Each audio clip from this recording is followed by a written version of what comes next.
Hello guys, இன்னைக்கு ஒரு sweet பன் recipe பார்த்துடலாமா?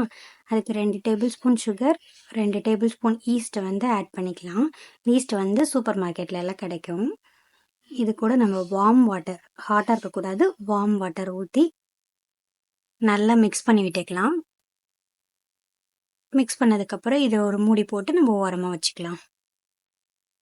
இது ஒரு 10 to 15 மினிட்ஸ் இருக்கட்டும். நல்லா ஆக்டிவேட் ஆகி நல்லா நுரைச்சி பொங்கி வரும். அதுக்கு நம்ம வச்சிடலாம். இப்போ ஒரு பவுல் எடுத்துக்கிட்டு இதில் நான் 1 kg மைதா எடுத்திருக்கேன். 1 kg எதுக்காக எடுத்தேன்னா, எனக்கு ஒரு 2-3 ரெசிபி நான் பண்ண போகிறேன் இந்த டோ வச்சு. அதனால நான் 1 kg மைதாவை எடுத்து நல்லா சளிச்சு எடுத்துக்கிறேன். இப்போ இது கூட டேஸ்ட்டுக்கு கொஞ்சம் சால்ட் ஆட் பண்ணிக்கலாம். எவ்வளோ தேவைப்படுமோ ஆட் பண்ணிக்கலாம். எனக்கு நான் 1/4 டீஸ்பூன் போட்டுக்கிட்டேன். இப்போ இது கூட சுகர், எனக்கு இனிப்பான பன் வேணுன்றனால நான் சுகர் இன்னும் கொஞ்சம் மோராக ஆட் பண்ணிக்கிறேன். ஆட் பண்ணிவிட்டு இப்போ நம்மளோட ஈஸ்ட் ஆக்டிவேட் ஆகிருக்கும். ஆக்டிவேட் ஆன ஈஸ்ட் இந்த மாதிரி நுரைச்சி பொங்கி இருக்கும். இதை நம்ம அதில் ஆட் பண்ணிக்கலாம். ஃபுல்லாக ஆட் பண்ணிவிட்டு நம்ம இது கூட பட்டர் ஒரு 2 டேபிள் ஸ்பூன் போட்டுக்கலாம். போட்டு இந்த மிக்சரை நல்லா நம்ம மிக்ஸ் பண்ணணும். இது ஸ்டிக்கியாக தான் வரும். இது கூட நம்ம வார்ம் மில்க் ஆட் பண்ணிக்கலாம். கன்சிஸ்டன்சி நம்மளுக்கு கரெக்டாக வரணும். அதுக்காக நம்ம கொஞ்சம் வார்ம் மில்க் நம்ம ஆட் பண்ணிக்கலாம். இதை நல்லா மிக்ஸ் பண்ணிக்கலாம். மிக்ஸ் பண்ணிவிட்டு அது நம்மளுக்கு இதிலே பேன்லேயே வச்சு பண்ண முடியாது. அதனால் ஒரு ஒர்க்கிங் பிளேஸ்க்கு ட்ரான்ஸ்ஃபர் பண்ணிவிட்டு நல்லா இழுத்து பிசையணும். இது ஒரு 10 to 15 மினிட்ஸ் நம்ம கையை எடுக்காமல் நல்லா பிணைஞ்சோம்னா நம்மளுக்கு ஸ்டிக்கியாக இருக்கிறது இந்த மாதிரி ஒட்டாமல் நல்லா சூப்பரான ஒரு டோ கிடைக்கும். இதை என்ன பண்ணுறோன்னா, ஒரு ஆயில் தடவி அதில் நம்ம இந்த டோவை போட்டு நல்லா ஒரு வெட் கிளாத் வச்சு க்ளோஸ் பண்ணி வச்சிடணும். இதை ஒரு 2 மணி நேரம் இருக்கட்டும். க்ரீஸ் பண்ணி எடுத்து வச்சுக்கோங்க.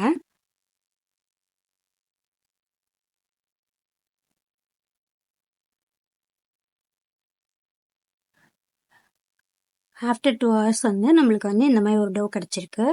இதை நம்ம திரும்ப ஒர்க்கிங் பிளேஸ்க்கு மாற்றிக்கலாம். இந்த டோவை நம்ம கட் பண்ணி எடுத்துக்கலாம். ஈவன் பீஸாக கட் பண்ணி எடுத்துக்கலாம். எல்லாம் கொஞ்சம் ஒரே மாதிரி இருந்துச்சுன்னா பன் எல்லாம் ஒரே சைஸில் கிடைக்கும். இல்லாட்டி ஒன்று சின்னது ஒன்று பெருசாக அந்த மாதிரி இருக்கும். அதனால் ஈவனாக நம்ம கட் பண்ணி எடுத்துக்கலாம். உங்களுக்கு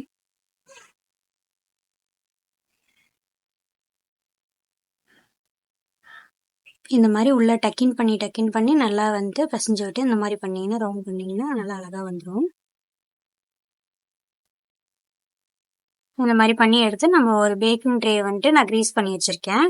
அதில் இந்த பன்னெல்லாம் நம்ம அரேஞ்ச் பண்ணி வச்சுக்கலாம்.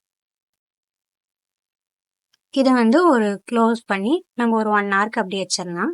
இந்த மாதிரி மறுபடியும் ஆக்டிவேட் ஆகி கொஞ்சம் உப்பி வரும் மாவு. இப்போ இதுக்கு நம்ம என்ன பண்ணுறோன்னா, ஒரு எக் வாஷ் கொடுத்தோம்னா, எக் வாஷ் இல்லைன்னா மில்க் வாஷ் கொடுத்துக்கலாம். அந்த டைமில் என்கிட்ட மில்க் தேர்ந்து போச்சு. அதனால நான் எக் வாஷ் கொடுத்துக்கிட்டேன். இந்த எக்கு நல்லா அடித்து விட்டுக்கலாம். அதுக்கப்புறம் இந்த மேலே கோட் கொடுத்தோம்னா கொஞ்சம் ப்ரௌன் கலரில் வரும். கோட் கொடுக்கலன்னா அவ்வளோ கலர் கிடைக்காது. அதனால நான் கோட் பண்ணிகிட்ருக்கேன். நானும் என் பையனும் சேர்ந்து கோட் பண்ணிகிட்ருக்கோம். அவர் பஞ்சு மாதிரி இருக்குதுன்னு சொல்லிட்டு அதை அமுத்தி விளையாண்டுட்டு இருந்தார். அவரை கண்ட்ரோல் பண்ணிவிட்டு நானும் இதை ஃபுல்லாக கோட் பண்ணி முடிச்சிட்டேன். இப்போ அவனை ப்ரீ ஹீட் பண்ணி வச்சுருக்கேன். நான் ஒரு 10 மினிட்ஸுக்கு 200 டிகிரி செல்சியஸில் நான் ப்ரீ ஹீட் பண்ணி வச்சுருக்கேன். இப்போ இந்த பன்னெல்லாம் கொண்டு போய் நம்ம ப்ரீ ஹீட்டட் அவனில் வச்சிடலாம். இதை 20 மினிட்ஸ் நம்மளுக்கு பேக் ஆகட்டும். இது அவனை பொறுத்து டிஃபர் ஆகும். என்னோட அவன் கொஞ்சம் ஹீட் கம்மியாக தான் அதாவது. அதனால நான் கொஞ்சம் நேரம் வச்சு இது பண்ணேன். இப்போ இது மேலே நம்ம பட்டர் க்ரீஸ் பண்ணிக்கலாம்.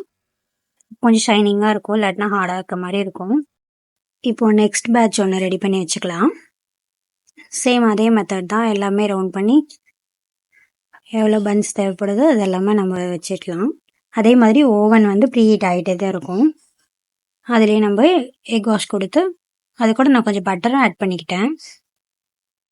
வாஷ் கொடுத்து நம்ம கொண்டு போய் வச்சிடலாம். இப்போ இதை பிச்சு பார்த்தா செம்ம சாஃப்டான ஸ்வீட் பன் ரெடி ஆயிடுச்சு.